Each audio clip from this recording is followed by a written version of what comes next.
देवशयनी एकादशी, जिसे आषाढ़ शुक्ल एकादशी भी कहा जाता है, हिंदू धर्म में विशेष महत्व रखती है।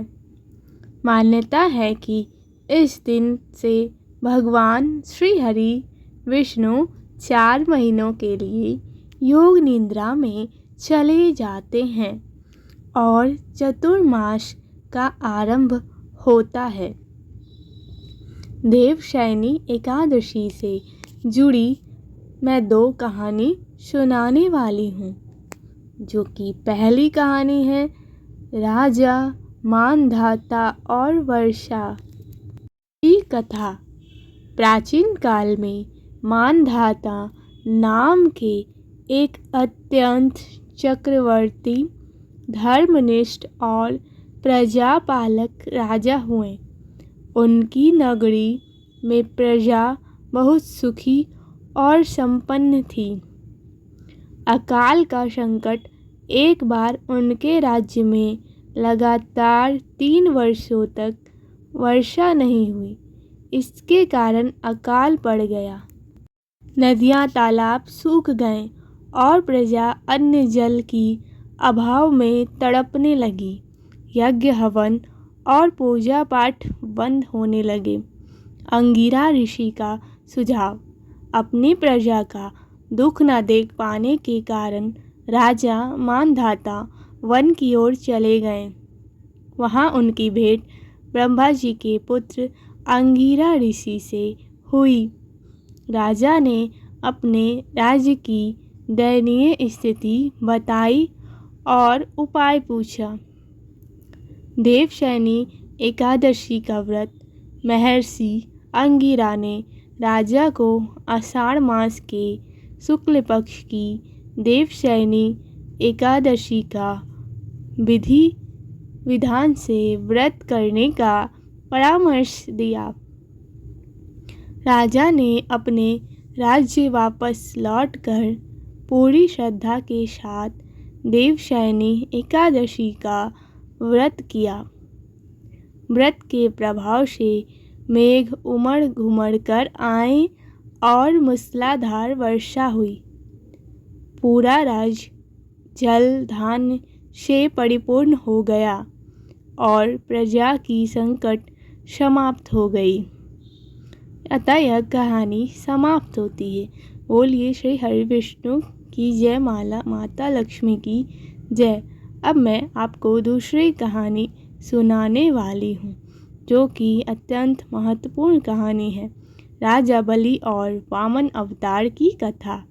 यह कथा इस बात का आधार है कि भगवान विष्णु 4 माह के लिए पाताल लोक क्यों जाते हैं।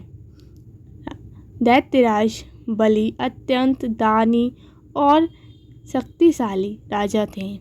उन्होंने अपने तपोबल और पराक्रम से तीनों लोकों पर अपना अधिकार स्थापित कर लिया।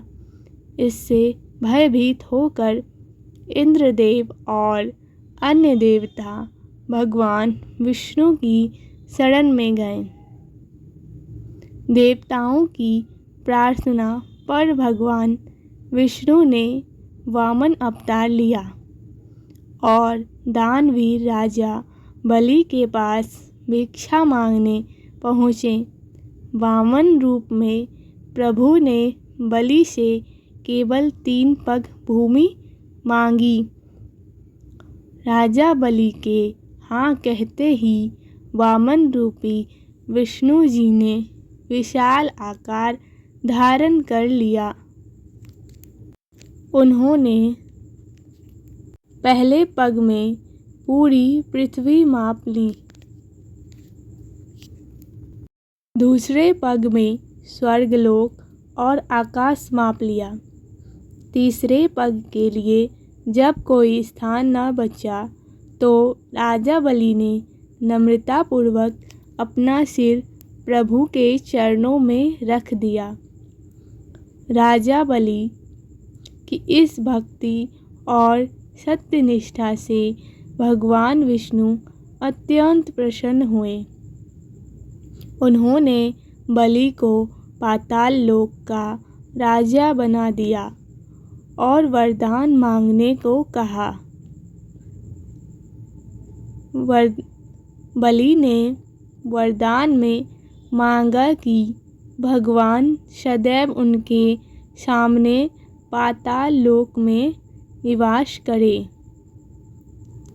भगवान विष्णु ने अपनी सहमति दे दी और पाताल में रहने लगे। माता लक्ष्मी की युक्ति। जब भगवान विष्णु वैकुंठ छोड़कर पाताल में ही रहने लगे तो माता लक्ष्मी चिंतित हो गई। उन्होंने एक साधारण स्त्री का रूप धारण किया और राजा बलि को राखी बांधकर अपना भाई बना लिया। जब बलि ने बहन को उपहार देना चाहा तो माता लक्ष्मी ने भगवान विष्णु को पाताल से मुक्त करने का वचन मांग लिया। बलि ने अपनी बहन लक्ष्मी जी का मान रखते हुए विष्णु जी को जाने दिया, लेकिन उनकी प्रार्थना पर भगवान विष्णु ने वचन दिया कि वे प्रति वर्ष आषाढ़ शुक्ल एकादशी देवशयनी से कार्तिक शुक्ल एकादशी तक देवउठनी एकादशी तक पाताल लोक में राजा बलि के द्वार पर विश्राम करेंगे। इसी कारण इन 4 महीनों में भगवान विष्णु योग निद्रा में रहते हैं और सृष्टि का संचालन भगवान शिव संभालते हैं। देवशयनी एकादशी का व्रत रखने से समस्त पापों का नाश होता है और जीवन में सुख समृद्धि आती है। बोलिए श्री हरि विष्णु भगवान की जय। लक्ष्मी की जय।